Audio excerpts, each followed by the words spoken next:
Dear friends, I Dr. Shamsher Singh welcome you all to my SSB Pharma Learning YouTube channel।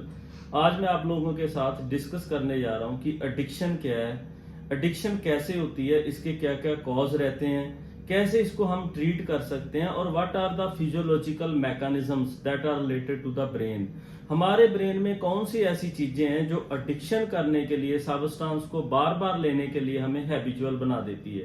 तो चलो इस video में चलते हैं। Before going to this video you must subscribe SSB pharma learning YouTube channel and you see our previous videos. तो हम बात करते हैं एडिक्शन क्या होती है। एडिक्शन वो फिनोमिना है जिसमें कोई भी इंसान किसी भी ड्रग को या किसी भी एक्टिविटी को बार बार करता है एंड विच इज अनकंट्रोलेबल, जिसको हम कंट्रोल नहीं कर सकते।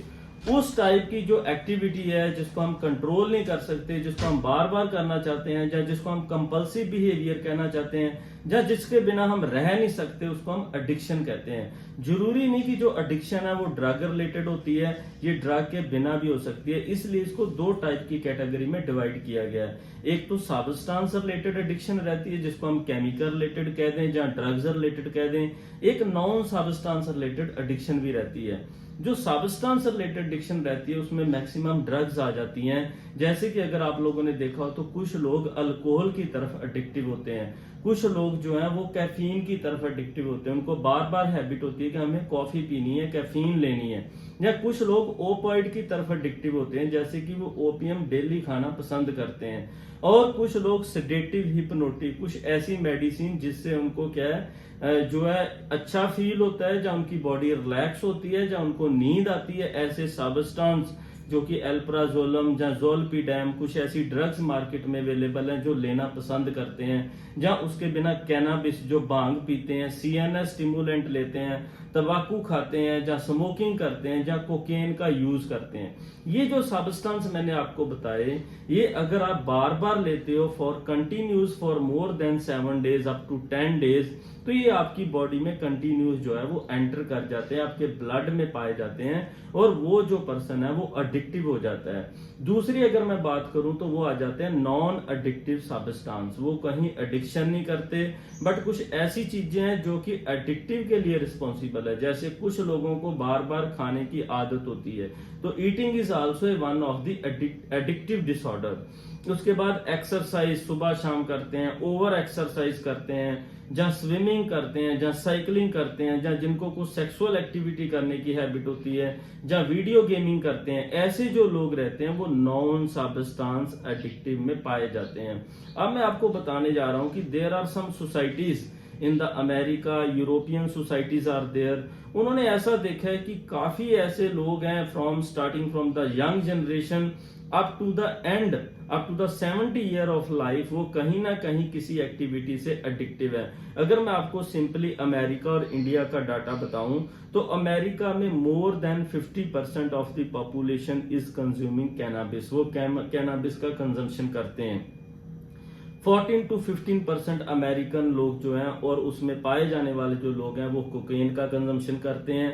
अप्रोक्सीमेट 40 to 45% जो है वो अल्कोहल का कंजम्पशन करते हैं। और कुछ लोग वहां पे ओपॉइड सब्सटेंस जैसे कि ट्रेमाडोल है, मेथाम्फेटामिन है, उसका कंजम्पशन भी जो है 5 to 6% करते हैं। और 2 to 3% जो अमेरिकन लोग हैं वो जो है हीरोइन का कंजम्पशन करते हैं। अगर मैं इस डाटा को इंडिया से कंपेयर करूं तो it is little bit similar. अगर मैं आपका इंडिया में डाटा बता दूं तो 50 to 55% लोग जो हैं वो अल्कोहल एडिक्टिव हैं। उसके बाद अगर हम बात करें 20 to 25% जो है वो कैनाबिस, तंबाकू से एडिक्टिव हैं। और उसके बाद अगर मैं बात करूं तो ओपॉइड से भी यहाँ 12 to 15% जो लोग हैं वो एडिक्टिव हैं। और उसके साथ साथ कुछ ऐसे लोग हैं जो हीरोइन और जो कोकेन का कंजम्पशन करते हैं, उनकी जो टोटल नंबर है वो अप्रोक्सीमेट 5 to 6% है। तो इट मीन अगर हम देखें तो ये जो कंपैरेटिव एनालिसिस है उसमें वेरिएबिलिटी तो इतनी नहीं है बट एडिक्टिव जो टूवर्ड्स ड्रग्स हैं ये बहुत ज्यादा है। अगर उसके बाद हम बात करें तो what are the symptoms of addiction. अगर आपको एडिक्शन है तो आपके बॉडी में क्या सिम्टम रहते हैं। आपकी बॉडी में क्या रहती है, इंक्रीज टॉलरेंस हो जाती है। आप डे बाय डे उसका डोज बढ़ाना चाहते हो। अनएबल टू स्टॉप, आप उसको स्टॉप नहीं कर सकते, आपकी बॉडी में क्रैम्प्स आते हैं, आपकी जो कंसंट्रेशन है वो लैक हो जाती है, आप अपनी बॉडी को कंट्रोल नहीं कर पाते, आपके कई तरह के बॉडी में हेल्थ इश्यूज आ जाते हैं। सो ऐसे कई टाइप के जो सिम्टम्स हैं वो पाए जाते हैं। और बेसिकली कई लोगों की जो बॉडी है, अगर वो ओपाइड का कंजम्पशन करते हैं तो उस केस की उनकी बॉडी में पेन भी रहती है। अगर मैं दूसरी बात करूं तो इसके कॉज क्या रहते हैं, जो सबसे बड़ा कॉज रहता है वो है आपकी ब्रेन केमिस्ट्री। अगर आपके ब्रेन में कुछ ऐसे केमिकल जो पाए जाते हैं, अगर उनका लेवल चेंज हो जाता है, और उसमें सबसे जो इंपॉर्टेंट केमिकल है वो डोपामीन है। चाहे आप एडिक्टिव हो टूवर्ड ड्रग, चाहे आप एडिक्टिव हो टूवर्ड नॉन ड्रग, ये जो डोपामीन है ये आपकी बॉडी को रेगुलेट करता है। क्योंकि जो भी लोग बार बार कुछ भी सब्सटेंस का नशा करते हैं या उसको कुछ लिमिटेड अमाउंट में लेते हैं, वो उसका डोपामिन लेवल को एनहांस कर देता है। इसीलिए नॉन सब्सटेंस में भी, जैसे हम ईटिंग की बात करें, सेक्सुअल एक्टिविटी की बात करें, तो ये भी हमारे डोपामिन का लेवल प्रोवोक करते हैं। इसलिए जब इंसान की बॉडी में डोपामिन का लेवल बढ़ता है, because it is a one of the neurotransmitter जो कि हमारे मिड ब्रेन में, ब्रेन के अंदर पाया जाता है, जो कि एक टायरोसिन अमाइनो एसिड से बनता है और हमारे निग्रोस्ट्राइटल एरिया ऑफ ब्रेन में पाया जाता है। ये जो निग्रोस्ट्राइटल एरिया है, ये हमारे बेसल गैंग्लिया को जो है वो रेगुलेट करता है, और बेसल गैंग्लिया हमारी बॉडी की मूवमेंट्स को, एक्टिविटी को रेगुलेट करता है। इसलिए जब भी हम ऐसे सब्सटेंस का कंजम्पशन करते हैं, वो डायरेक्टली और इनडायरेक्टली हमारे ब्रेन की रेगुलेशन को भी कंट्रोल कर लेता है। जिसलिए इंसान इस टाइप के जो सब्सटेंस है उनको लेना नहीं छोड़ सकता, बार बार लेता है और वो एडिक्टिव हो जाता है। अगर हम इसकी बात करें तो हम इसको कैसे ट्रीट कर सकते हैं, इसकी ट्रीटमेंट के लिए बहुत एक सिंपल से मेथड जैसे रहते हैं कि फर्स्ट रहता है हॉस्पिटलाइजेशन। अगर आपको बहुत ज्यादा क्रोनिक एडिक्शन है तो हॉस्पिटल में इसकी डिटॉक्सिफिकेशन की जाती है, ताकि वो डोज, जैसे हम सिंपली बात करें तो अगर कोई भी इंसान कंटिन्यूसली 6-7 दिन के लिए अफीम खाता है, ओपियम खाता है, तो ये उसके ब्लड में भी पाई जाती है और उसके यूरिन में भी पाई जाती है। अगर वो 3 दिन के लिए करता है तो ये ब्लड में पाई जाती है, 3 से ज्यादा दिन के लिए करता है ये यूरिन में भी पाई जाती है। इसलिए कई बार ऐसे इंस्टेंस आ जाते हैं कि आप हेल्थ चेकअप के लिए जाते हो और उस केस में आपकी बॉडी में ओपियम या कुछ और ड्रग की जो मात्रा है वो कंफर्म की जाती है, and which is totally illegal in case of some countries for those people who are drivers और डू सम एक्टिव वर्क्स।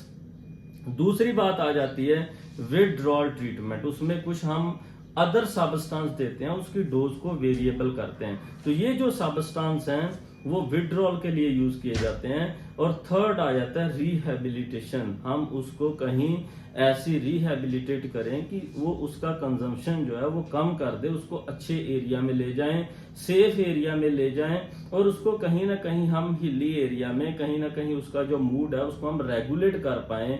ये भी एक मेथड रहता है। और जो लास्ट मेथड रहता है psychotherapy and counselling of the person. उसको हम काउंसल करें, उसको हम समझाएं कि ये जो एडिक्शन है उसको हम ऐसे छोड़ सकते हैं।